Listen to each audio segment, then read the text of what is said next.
Thank you. It is great that we are gathered here once again in the sanctuary to worship and to praise our Lord, and for those who are gathering online. I keep encouraging you to venture out and come back to the church if you haven't been here for a while. At this point, and it has been for a while, there are no restrictions. If you choose to wear a mask, that is totally your choice. But we'd like for you to maybe give it a try. I know it takes a while to create a habit, and I know that a habit was created when we couldn't come, and I've had some folks tell me they just love being able to watch the service in their PJs, and if you're so inclined, wear your PJs to church. I don't care, as long as you're properly covered, I hopefully you don't see it as a badgering for you to come to church, but you can't have the fellowship watching on your phone or the computer that you can have here in person. And then you miss out on the refreshments at Georgetown Hall afterwards. So start a new habit. Come back to church. Anyway, that's enough of that. I'm just so excited today. Let's see, the extra mile giving for this month is for Hospice of Frederick County. So send that around and do what you can do with that. Also, my great thanks to Sandy and for John and for the others who took care of last week's service while Linda and I enjoyed some time away, some time off. And so I greatly appreciate that. And let's see. I guess it's been right here, and I'll get shot by Robin if I don't share it. I don't think I'll get shot, but in case you missed the concert last night at the Basilica in Emmitsburg, where the National Christian Choir sang, which our own Robin Ballou is part of, guess what? You have another opportunity. It's the 25th of this month at 4 o'clock. It's hard to read backwards. And donations will be appreciated, and that's at the Frederick Church of the Brethren. So that's June 25th at 4 p.m. The choir is wonderful. We've seen several of their performances. Usually it's around Christmas time, and so I know they sing other things besides Christmas songs. But come out to that if you can, and you will enjoy it. And other announcements that need to be brought to our attention. Yes?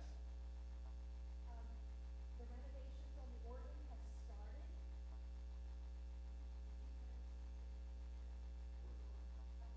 What? Well, if John doesn't get the picture up, I just sent it to him a few minutes ago. But walk by, you can see the whole front panel is gone. So I have no way to control it. So it's just still making noise, but I can't control what stops. So we'll be using it for a little bit. We're going to be down for, well, the Peters Organ Company has that nameplate with all the stops, and they're replacing the backs on the stops or something like that. And then he'll come and work a couple of weeks here replacing all the wiring. So we're at least a month out for being able to use the organ again, but we have a really nice substitute. And if you're like me, if you're not savvy with what the organ is supposed to look like, up in the kind of upper part of the picture, those little things that are going this way, that's what's been taken out. Because when I look at it, it's like, well, gee, there's 2 sets of keyboards, you're all fine. Why can't you play it? But when you get into the technical part, there you go. Those little duck pins up there, or whatever those little thingy bobs, that has been taken apart. And so I guess we need to have a work construction sign here and, a caution tape around there so you don't go messing with it. So thank you for your more explanation of what's going on. So anyway, any other announcements need to be made? Okay. Oh, yes, Jim. Thank you. Whew, I forgot. Hopefully you all got an email from the Missions Committee recently talking about upcoming events scheduled that the Missions has planned. Most immediate is SOAC, which is being coordinated by Kim Slaughter. It's taking place in July. And it's a meal distribution program at Discovery. And quite a few people have stepped up to offer to help. We are still looking for some more. Usually like an hour and a half, 2 hours. You don't have to prepare meals, just hand them to children. That's all you need to do. We're also planning in September something called WUMC Homecoming. This is a very scaled down version of the old Fall Festival. And it's going to be targeted a lot more at our immediate church and have some of the same features.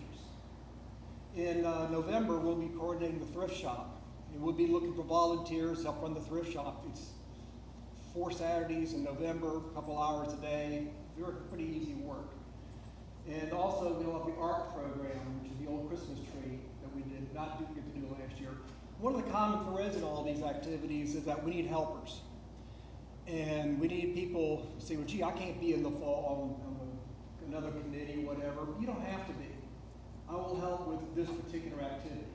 For example, with this homecoming activity, we need people to help coordinate the food. Kim Slaughter can't do all that by herself. Many of the activities involve just simply making a phone call, doing an email. Today we're calling upon your help. You can speak to John, myself, Pastor Mike, the Slaughters, the Butlers, or to Janie, either one. If you say, gee, I'm interested, but what am I getting myself into here? None of it's really a big deal. Unfortunately, if we don't get enough help, we can't do it. Okay. Anyway. And I'll just add on that, what Jim is asking for, it's not a lifetime commitment. Sometimes I know he's like, well, when you serve on a committee, you're there until death do us part. And that's not the case here. But I think the key thing is we keep hearing that we need to be more involved in our community. Well, we doesn't mean me and a mouse in my pocket. It means us, the church. You know, the song, We Are the Church. And so we, and even the missions committee, can't do it by themselves. So in order to do these outreach missions, we need the other part.